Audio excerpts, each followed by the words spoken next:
Congress party आदरणीय शरदचंद्रजी पवार साहेब 26वा वर्धापन दिन आणि त्या वर्धापनाच्या दिनाचं औचित्य साधून संकल्प दिन या ठिकाणी राखीताई यांच्या नेतृत्वाखाली सकाळी 10 वाजल्यापासून तर आज संध्याकाळी 6 वाजेपर्यंत मार्गदर्शन शिबिराचं आयोजन केलेलं आहे।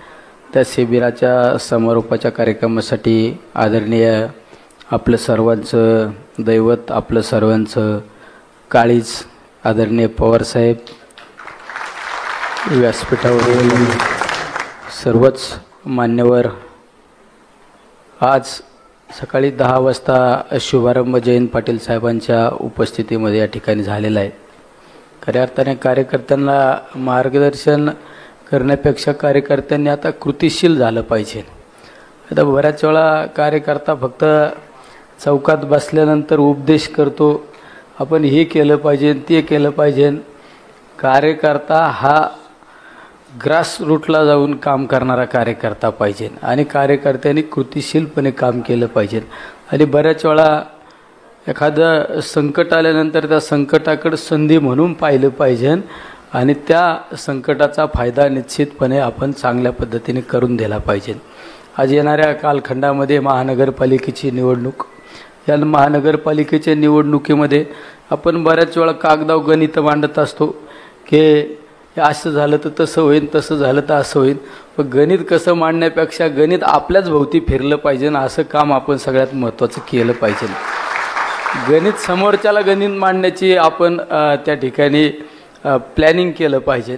शेवट गणित मांडत असताना आपण गणित माणसांचं मांडत असताना माणसं जोडले पाहिजेत।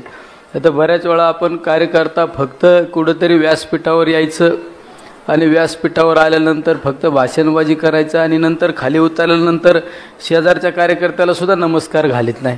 असं नाही, कार्यकर्ता हा कार्यकर्ते जोडणारा पाहिजे आणि कार्यकर्त्याने कधी नेता नाही झालं पाहिजे। नेता ज्याच्या डोक्यात राजकारण ही अशी राजकारण हे इतकं राजकारणामध्ये एखादा माणूस एखाद्या पदावर गेला ना, ही गोष्ट अशी साधा एखादा वार्ड प्रमुख झाला ना, दुसऱ्या दिवशी पहिला प्रिंटिंग प्रेसमध्ये जातो माझे व्हिजिटिंग कार्ड छापून दे म्हणतो आणि लगेच रेडियमवाल्याकडे जातो आणि म्हणतो गाडीवर बोर्ड लावा आणि घरावर बोर्ड लावितो आणि घराकडे जाणारे अमुक अमुक यांच्या निवासाकडे जाणार रस्ता।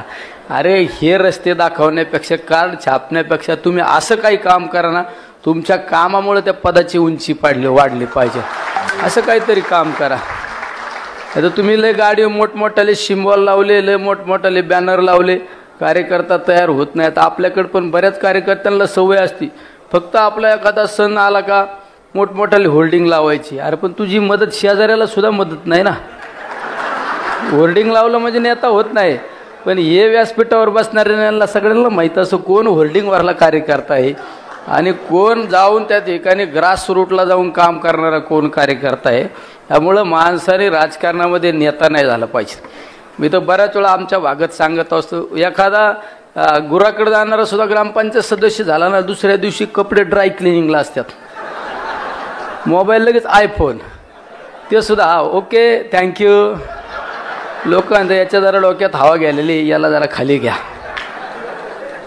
आपल्या शेवट आहे ना, आता मला बरेच लोक विचारतात तू PA वापरीत नाही, बॉडीगार्ड वापरीत नाही, का वापरीत नाही? मी सांगतो, मी जर 1-2 PA माझ्या मागं पुढं डायरी घेऊन फिरले, 2-3 पोलीसवाले फिरले, तर लोकांना वाटतं ना अरे हे कुणीतरी मोठा झालाय।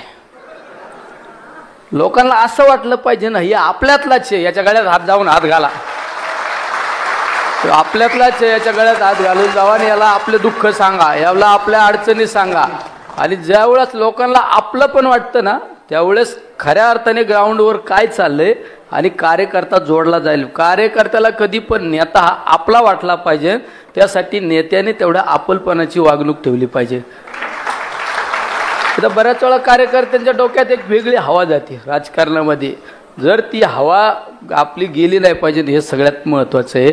त्यामुळे सगळ्या कार्यकर्त्यांना विनंती, येणारी महानगरपालिका काय गणित व्हायचे ते गणित मांडणारे लोक व्यासपीठावर बसलेले, तुम्ही असं गणित मांडा ना, त्या प्रभागाचं गणित तुमच्याच भोवती फिरलं पाहिजे, हे सगळ्यात महत्त्वाचं आहे। आणि येत्या महानगरपालिकेमध्ये आपला झेंडा भक्कमपणे रवला गेला पाहिजे, हेच या ठिकाणी आपण सर्वांनी खूनगाठ बांधू. थांबतो. रामकृष्ण हरी. ब्रिक किल में एक 100 ब्रिक्स तक वो ट्रांसपोर्ट करते हैं, तो ये